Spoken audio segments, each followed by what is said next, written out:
이제야 더 명확해졌습니다. 이란의 아야톨라들이 팔아온 힘의 내러티브가 무너지기 시작했기 때문입니다. 더 강한 타격이 있기 전이었습니다. 군사 분야에서 이란의 최고위층과 혁명수비대는 여전히 대립을 통제하고 있다는 이미지를 공개적으로 유지하려고 했습니다. 테헤란의 한 대표는 호르무즈 해협이 계속 열려 있을 것이라고 밝혔지만 이는 이란의 적들과 관련 없는 선박의 하나며 이란의 조정에 따를 경우에만 해당된다고 했습니다. 곧이어 혁명수비대는 만약 워싱턴이 이란의 에너지 인프라를 공격할 경우 호르무즈 해협을 완전히 봉쇄하겠다고 위협했습니다. 그리고 미국의 전쟁 종식 제안을 분석하면서 한 이란 당국자는 로이터 통신에 그 계획이 불공정하며 이는 이란의 방어 능력을 포기하는 것과 같다고 말했습니다.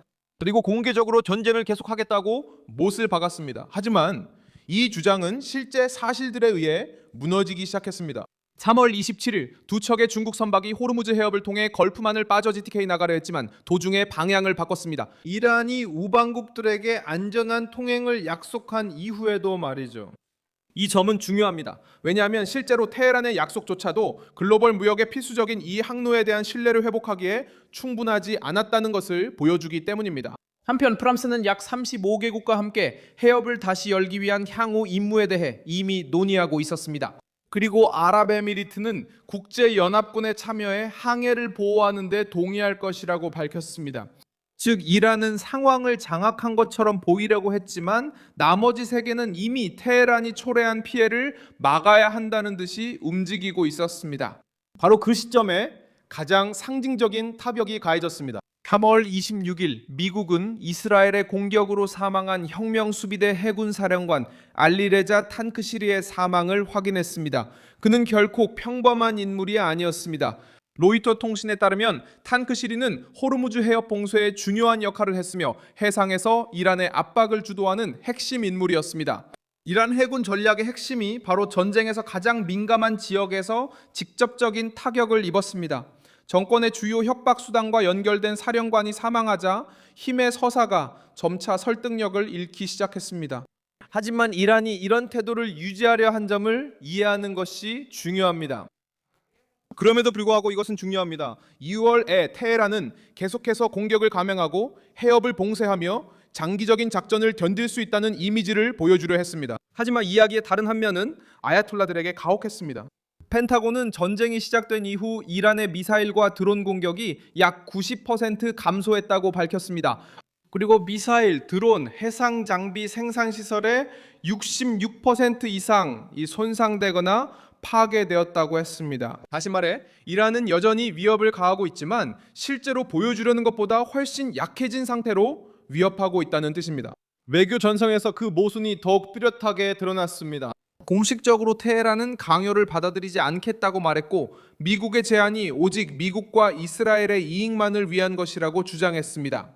하지만 동시에 그 계획은 파키스탄의 중재로 이란의 주요 당국자들에 의해 재검토되었고 공식적인 답변을 위한 문은 계속 열려 있었습니다. 전쟁이 두 층 위에서 전개되기 시작했다는 뜻이기도 했습니다. 연설에서는 정권이 흔들림 없는 것처럼 보이려고 했지만 이면에서는 압박을 줄이기 위한 출구를 모색할 수밖에 없었습니다. 이유는 간단합니다. 호르무즈 해협이 테헤란의 주요 협상 카드가 되었고 이 카드를 잃는다는 것은 군사적, 경제적, 정치적 영향력을 잃는다는 의미이기 때문입니다. 또한 안전과 통제에 대한 내러티브가 정권 내부에서부터 무너지기 시작했다는 강한 신호도 있습니다. 또한 3월 26일 로이터 통신은 이란 권력의 강경파가 핵폭탄 추구를 더 공개적으로 옹호하기 시작했다고 보도했습니다. 그리고 비확산 조약의 종단까지도 언급되고 있습니다. 정부가 전쟁 중에 이 정도로 강경한 발언을 할 때 그것은 보통 안심의 신호고 GDK가 아니라 오히려 궁지에 몰렸다는 신호입니다.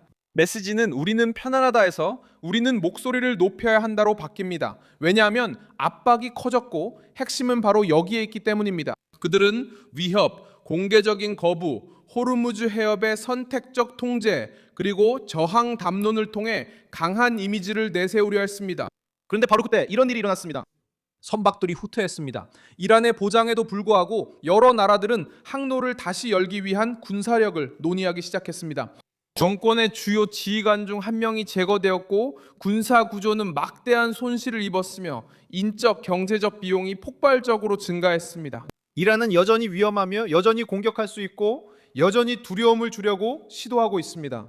하지만 아야톨라들이 유지하려 했던 절대적인 통제의 이미지는 구체적이고 냉혹하며 점점 더 숨기기 어려운 사실들 앞에서 무너지기 시작했습니다.